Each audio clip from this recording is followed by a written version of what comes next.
네, 감사합니다. 다음 수업은 BeSuccess에서 네이슨이 발표해 주실 텐데요.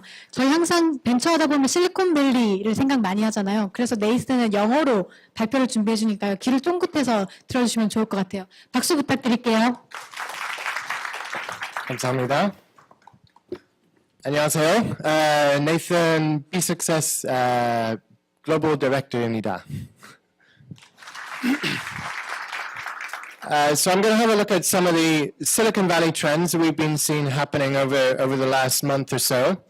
As was said, I work at BeSuccess on the English side, and of course, as most of you know, we have a Korean blog as well, so do check that out. So the first thing we'll look at here, obviously, many people have seen this photo up in the top left, Mark Zuckerberg. Now, there's been a lot of press about him actually speaking in Chinese, but what he actually said was perhaps more important, and it's these 2 points here, and I'm sure many of you would have missed those, that over the next 10 years, Mark Zuckerberg intends to connect the entire world through the internet and also develop artificial intelligence. Now, with the reach that Facebook has, that's quite an awesome thing to think about, possibly quite a scary thing as well, as Elon Musk identified. Now, people have started talking about a Silicon Valley bubble, and perhaps this enormous Series B round for Magic Leap of over $500 million demonstrates this, and also demonstrates the incredible advance of technology in the Valley at this time. So here's a nice example, possibly, of Silicon Valley copying Asia.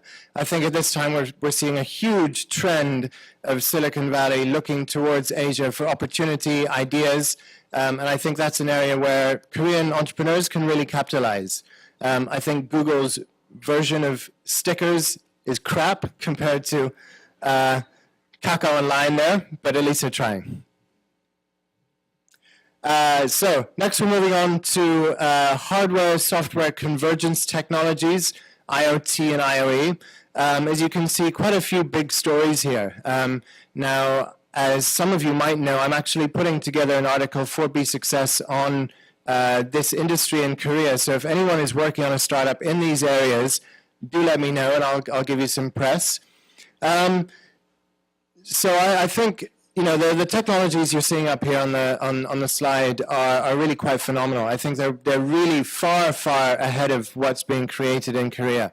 I think that I'd love to see a little bit more innovation from Korean entrepreneurs on this side, and hopefully we'll see that. There's many investors who are becoming quite bullish about the future for these technologies in Korea and in Asia.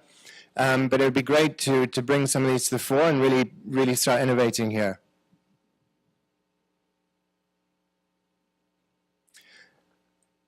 These slides will be available as well, so you can download them on SlideShare, and there is a link to each of the articles as well. So here, this is all about global startups, global companies that are taking risk.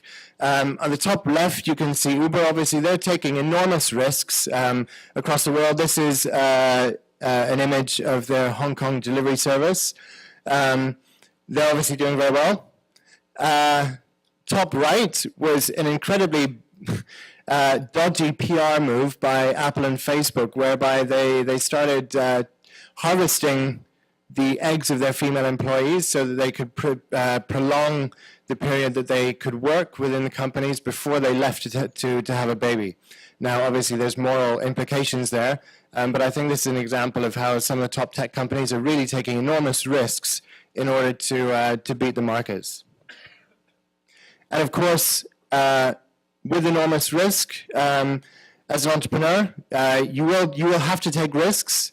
You will fail. But getting back on your feet after a trip up is one of the most important things that you can do.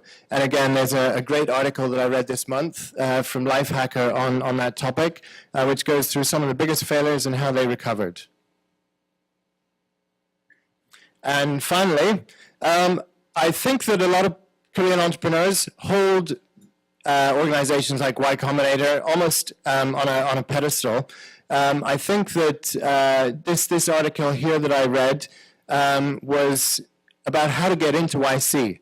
And I think that for you guys, instead of just talking among yourselves about how fantastic it would be to go into YC, there are resources and people out there who can help you actually achieve it. And the final one, you probably all know Ki-Hong Bae, who wrote the Startup Bible. This is another fantastic resource and a blog that he writes very regularly, which is specifically aimed at Korean entrepreneurs. Check into these online resources, which are designed for you. They're fantastic resources to help you get over certain problems. Here's something very practical. Stock Options 101 explains how founders can get through the issues of issuing stocks. So look out for these online resources. And that's all from me for today.